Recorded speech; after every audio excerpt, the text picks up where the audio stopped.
இவ தலைய கலப்பனாள். உடனே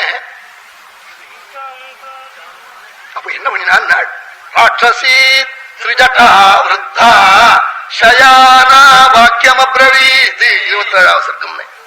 ஆமா, குபீர்னு வீர சுவாமி பெண் திரிஜட்டா படுத்துட்டு இருந்தவள் இருந்திருந்து, அம்மா கண்டேன் ஒரு சொப்பனம், இன்னும் ராட்சசிகளை கூப்பிட்டு, அடி துஷ்டகளா, அவன் சீத்தையை போய் பயமுறுத்தி சாப்பிடாதீர்கள், உங்களை சாப்பிடுங்கோடி, நான் கண்டேன் ஒரு சொப்பனம், சொப்னோஹியத்யமயா திருஷ்டா தாருணோ ரோமஹர்ஷண ராட்சசானாமபாவாய பர்தூரஸ்யாபவாய.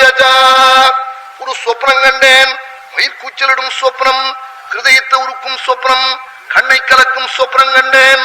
தாருணோ ரோமஹர்ஷண. அந்த சொப்னத்துக்கு என்ன பலம் தெரியுமா? ராட்சசாளுக்கு நாசம், ராமனுக்கு மங்களம். ராட்சசானாமபாவாய பர்துரஸ்யாபவாய. ஞானிகளை நமஸ்கரிச்சு தலை கலப்பின உடனே மங்களம், உடனே க்ஷேமம். தஸ்மால் ஆத்மஜம் அச்சே பூதிகா மகான் உபனிஷத்து.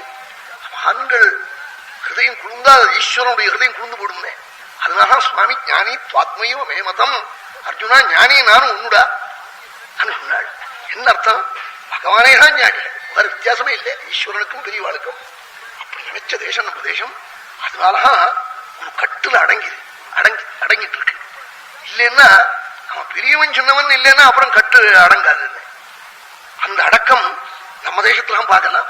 அது அப்படியே பரம்பரையா வந்துட்டு இருக்கு. இன்னைக்கு ஏற்பட்டது இல்லை, லேசில் அதை போக்க முடியாது. அது 2000 வருஷம் 3000 வருஷம் ஒரு கால் கலி சேர்ந்து நான் உனக்கு ஒத்தாசையா இருக்கேன், ஓட்டு போடுறேன், நீ பயப்படாதேன்னு சொன்னா உண்டே தவிர்த்து இயற்கையா நம்ம ரத்தத்துல இன்னும் அந்த வேகம் இருந்தான் இருக்கு.